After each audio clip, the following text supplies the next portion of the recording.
The lights were too bright, the laughter too loud, and the weight of it all pressed down on her like an invisible hand squeezing her chest.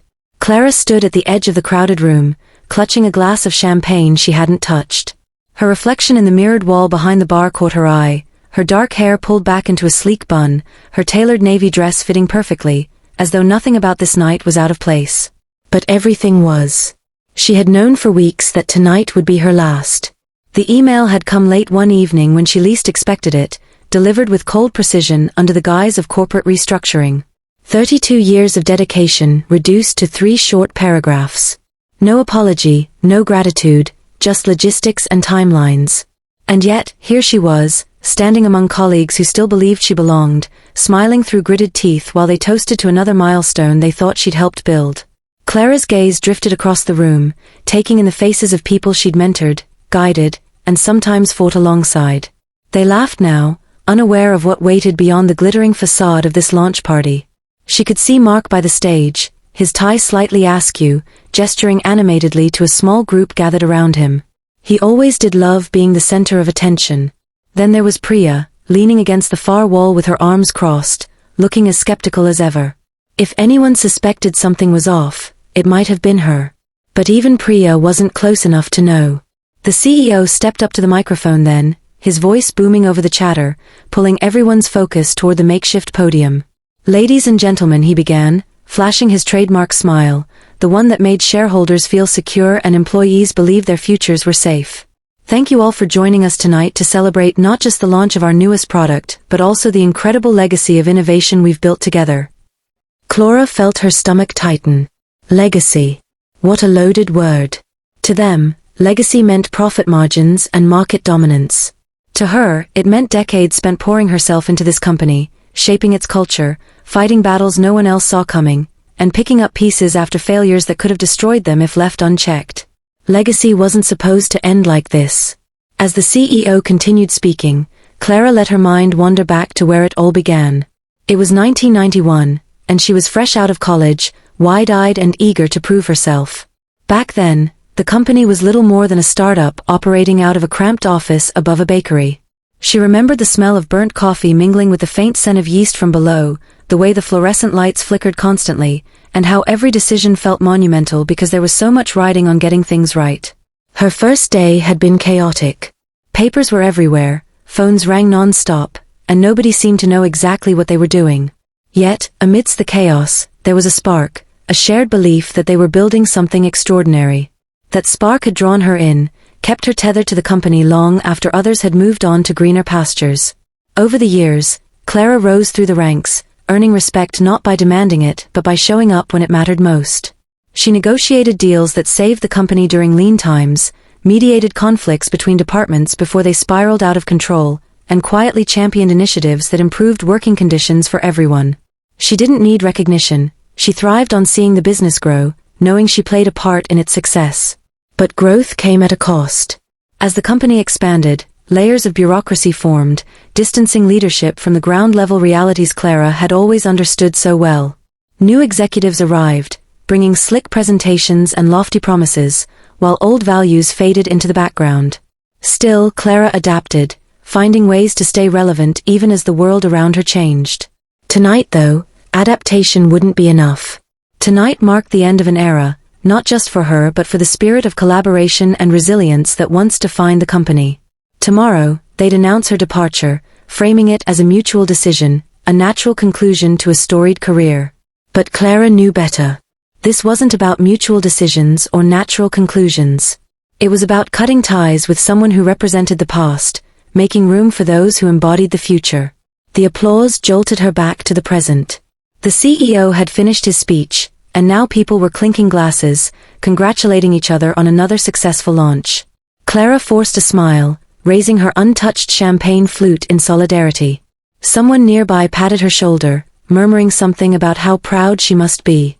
She nodded politely, though pride was the furthest thing from her mind. Instead, she thought about the envelope tucked inside her purse. Inside it lay a single sheet of paper, folded neatly, containing words she'd written days ago. Words meant to expose truths hidden beneath polished press releases and carefully curated narratives. Words that could shake the foundation of everything this company claimed to stand for. For now, the envelope remained sealed, its contents unknown to anyone but her. But soon, very soon, the world would know. And when it did, nothing would ever be the same again. Clara took a deep breath, steadying herself as the music swelled and the crowd dispersed into smaller clusters. She glanced at her watch, noting the time. There were still hours left in the evening, hours filled with mingling and small talk, smiles and handshakes. Hours until the moment she'd reveal what she'd known all along, that her dismissal wasn't the end of her story but rather the beginning of something far greater. Across the room, Mark raised his glass in her direction, offering a cheerful wink. Clara returned the gesture, her lips curving upward in a smile that didn't quite reach her eyes. Let them enjoy themselves while they could, she thought. Let them bask in their ignorance. Because tomorrow, they'd wake up to a reality none of them anticipated, and Clara would finally take her rightful place in the spotlight. Despite the noise and the shimmering lights, Clara found herself slipping further into her own thoughts. She remembered the countless late nights spent hunched over spreadsheets, the early mornings answering emails before anyone else arrived, the sacrifices she'd made to ensure the company stayed afloat during turbulent times. Each memory felt like a thread weaving together the tapestry of her life, a life intertwined with the fate of this organization. Yet now, those threads were being unraveled, leaving her exposed and vulnerable. She recalled moments of triumph, the first major client win, the groundbreaking initiative that earned industry accolades, the quiet satisfaction of mentoring young talent who went on to achieve great things. Those victories weren't just milestones for the company, they were personal achievements, markers of her growth and resilience. But as she looked around the room, she realized how few people truly understood the depth of her contributions. To most, she was simply Clara, the reliable veteran who kept things running smoothly. Few grasped the complexity of her role or the emotional toll it had taken over the years. And yet, despite the impending betrayal, Clara couldn't bring herself to resent them. These were good people, many of whom genuinely cared about the work they did. They weren't responsible for the decisions made behind closed doors, the ones that prioritized profits over principles. No, her anger wasn't directed at them, it was aimed higher, at the faceless forces that valued efficiency over humanity, numbers over stories. Her fingers tightened around the stem of her champagne glass as she spotted David approaching. He was one of the newer executives, barely 30, with an air of confidence that bordered on arrogance. His tailored suit and polished shoes screamed ambition, and Clara couldn't help but wonder how long it would take before he too became disillusioned with the system. "Clara," David called out, his voice carrying over the din. "You've got to tell me your secret. How do you manage to keep everything running so seamlessly?" She offered him a polite smile, masking the bitterness bubbling beneath the surface. "Years of practice," she replied lightly. "And maybe a touch of caffeine." He chuckled, clearly expecting some light-hearted banter. Instead, Clara leaned in slightly, lowering her voice. "You know, David, I've seen a lot of changes around here. Some good, some, not so much. You're smart, I'm sure you've noticed." David's expression shifted, becoming more serious. "Yeah, I've picked up on a few things. Feels like we're losing sight of what made this place special, you know." Clara nodded slowly, her heart swelling with a mixture of sadness and hope. Here was someone who understood, even if only vaguely, the erosion happening within the company. Perhaps not everyone was blind to the truth. Perhaps there were still allies willing to fight for what was right. Before she could respond, however, the sound of heels clicking against the hardwood floor drew her attention. It was Rebecca, one of the senior managers, striding toward them with purpose. Her sharp features softened slightly as she greeted Clara warmly. "There you are. I've been looking for you. Have you seen the latest sales projections? Absolutely stellar." Clara forced another smile, accepting the compliment graciously. Rebecca launched into a detailed explanation of the numbers, oblivious to the storm brewing inside Clara. It struck her then how insulated these leaders had become, how disconnected they were from the realities facing everyday employees. Their world revolved around metrics and targets, while hers had always been rooted in people and relationships. As Rebecca droned on, Clara tuned her out, focusing instead on the faces scattered throughout the room. Each one carried its own story, its own struggles and triumphs. She wondered how many of them would rally behind her when the truth came to light. Would they see her as a hero, a whistleblower exposing corruption? Or would they view her as a traitor, someone who disrupted the status quo? The uncertainty gnawed at her, but Clara refused to let fear dictate her actions. She had spent too many years playing by the rules, sacrificing pieces of herself to maintain harmony. Now it was time to reclaim her voice, to stand firm in her convictions and demand accountability. Her thoughts turned briefly to her family, waiting patiently at home. Her husband, James, had always supported her unconditionally, even during the toughest stretches of her career. He'd encouraged her to pursue justice, reminding her that integrity mattered more than titles or accolades. Their daughter, Sophie, had grown up watching her mother navigate the complexities of corporate life, learning valuable lessons about perseverance and authenticity along the way. Thinking of them gave Clara strength. Whatever happened next, she wouldn't face it alone. Her loved ones would stand beside her, bolstering her courage when doubt threatened to creep in. Together, they formed a foundation stronger than any corporate edifice. The evening wore on, conversation blending into background noise as Clara navigated the sea of familiar faces. Every interaction felt like a dance, a delicate balance between maintaining appearances and preparing for the inevitable fallout. Yet beneath the surface, a fire burned within her, a determination to expose the truth and ignite change. Eventually, she excused herself from the group, retreating to a quieter corner near the windows. Outside, the city skyline stretched endlessly, illuminated by thousands of tiny lights. Clara rested her forehead against the cool glass, letting the hum of the party fade into silence. In that moment, clarity washed over her. This wasn't just about revenge or vindication, it was about setting the record straight. About ensuring that future generations wouldn't fall victim to the same systemic flaws that had led to her dismissal. It was about reclaiming power, not for herself, but for everyone who had ever felt silenced or dismissed. With renewed resolve, Clara straightened up, turning back toward the festivities. The envelope in her purse felt heavier now, its significance undeniable. Soon, she would unleash its contents upon the world, sparking a chain reaction that could reshape the company forever. Until then, she would play her part, biding her time until the perfect moment arrived. For Clara, the real battle was just beginning, and she intended to emerge victorious. The hum of conversation grew louder as the evening progressed, punctuated by bursts of laughter and the occasional clink of glasses.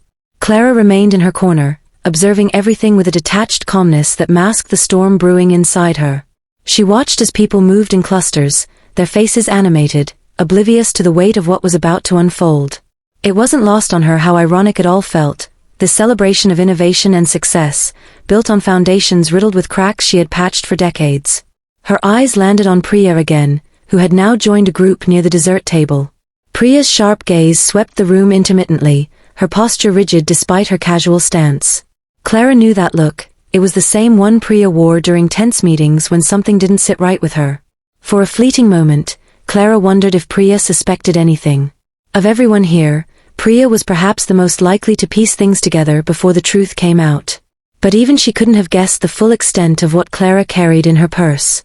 As if sensing Clara's attention, Priya glanced up, catching her eye across the room. There was a flicker of curiosity in Priya's expression, maybe even concern. Clara offered a small nod, a silent acknowledgement that passed between them like an unspoken promise. Whatever happened next, Clara hoped Priya would understand, and more importantly, act. David reappeared at her side, this time with another colleague in tow, Elena, a junior analyst whose enthusiasm often bordered on infectious. "Clara," David said, gesturing toward Elena, "you've got to meet Elena. She's been working on some fascinating data modeling projects lately." Elena beamed, extending her hand. "It's such an honor to finally meet you. I've heard so much about your work over the years." Clara shook her hand firmly, noting the sincerity in Elena's voice. Unlike many of the polished executives milling about, Elena radiated genuine admiration. "Thank you, Elena. Data modeling, huh? That's impressive. Keep pushing boundaries, it's where real change happens." Elena nodded eagerly, launching into an animated explanation of her latest project. As she spoke, Clara found herself genuinely intrigued. Here was someone driven by passion rather than politics, someone who reminded her of her younger self, all curiosity and determination. It made her heart ache a little less, knowing there were still people like Elena in the company, fighting for progress even within its flawed structure. But the pang of sadness returned when David interjected, steering the conversation back to corporate jargon. "We're really excited about scaling these models across departments," he said, his tone smug. Efficiency is key, after all. Clara forced a smile, biting back the retort that rose in her throat. Efficiency. The word grated on her every time she heard it, especially now. They spoke of efficiency as though it were the ultimate goal, yet they failed to see how their relentless pursuit of it eroded trust, morale, and integrity. To them, employees were resources to be optimized, not human beings with dreams and struggles. I suppose efficiency has its merits, Clara said diplomatically, choosing her words carefully. But let's not forget the importance of connection. After all, innovation thrives when people feel valued. David blinked, momentarily caught off guard. Elena, however, nodded enthusiastically. Exactly. That's why I love diving deep into the data. It tells stories about real people, not just numbers. For a brief second, Clara allowed herself to hope. Maybe there was still a chance to salvage something meaningful from the wreckage. If enough voices like Elena's could rise above the noise, perhaps the tide could turn. But hope wasn't enough, not anymore. Not when the rot ran so deep. A sudden hush fell over the room as the CEO stepped back up to the microphone, signaling the start of the final toast. Clara's pulse quickened. This was it, the last official moment of her career under the company's banner. She straightened her posture, steeling herself for what lay ahead. Before we wrap up tonight, the CEO began, his voice smooth and commanding, I'd like to take a moment to recognize someone who has truly shaped our journey over the years. Someone whose dedication and leadership have been instrumental in bringing us to where we are today. Clara's jaw tightened. She should have expected this, a hollow tribute meant to soften the blow of her dismissal. Still, hearing it spoken aloud stung more than she anticipated. Clara, he continued, turning to face her, thank you for your invaluable contributions. Your legacy will continue to inspire us as we move forward into this next chapter. The applause erupted immediately, polite but perfunctory. People turned to her, smiling and clapping, unaware of the irony dripping from every word. Clara raised her glass, forcing a serene expression as cameras flashed around her. Inside, though, her mind raced. How long would it take for the truth to sink in once the envelope's contents were revealed? Would they applaud her then, or would they recoil in anger? When the applause subsided, the CEO invited everyone to enjoy the rest of the evening. Clara took the opportunity to slip away, weaving through the crowd until she reached the balcony doors. Stepping outside, she welcomed the cool night air against her skin. Below, the city buzzed with life, oblivious to the drama unfolding above. She pulled the envelope from her purse, running her fingers over its smooth surface. The weight of it felt almost unbearable now, a physical manifestation of the burden she'd carried for weeks. Yet, she knew she couldn't hesitate any longer. Tomorrow morning, the press release would go live, announcing her departure as part of a broader restructuring initiative. By then, the world needed to know the truth.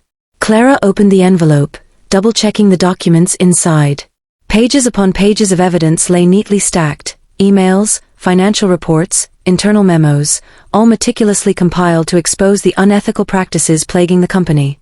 She had spent countless hours gathering this information, ensuring every detail was accurate and irrefutable. Once released, it would send shockwaves through the industry, forcing accountability where none existed before. Her phone buzzed in her pocket, startling her. It was a text from James. How's it going? Everything okay? Clara hesitated before replying. How could she possibly summarize the maelstrom of emotions swirling inside her? Instead, she typed a simple message, almost done. Love you. Putting the phone away, she leaned against the railing, staring out at the horizon. The city lights blurred slightly as tears welled in her eyes. This wasn't just about revenge or vindication, it was about justice. About giving a voice to those who had been silenced, shining a light on the shadows others preferred to ignore. Footsteps approached behind her, snapping her out of her thoughts. Turning, she saw Priya standing in the doorway, her arms crossed and her brow furrowed. You okay? Priya asked quietly, joining her on the balcony. Clara hesitated, weighing her options. Should she confide in Priya? Trust her instincts and share the truth? Or keep her cards close until the moment arrived? I'm fine, Clara said finally, tucking the envelope back into her purse. Just thinking. Priya studied her for a moment, clearly unconvinced. Something's off. I can feel it.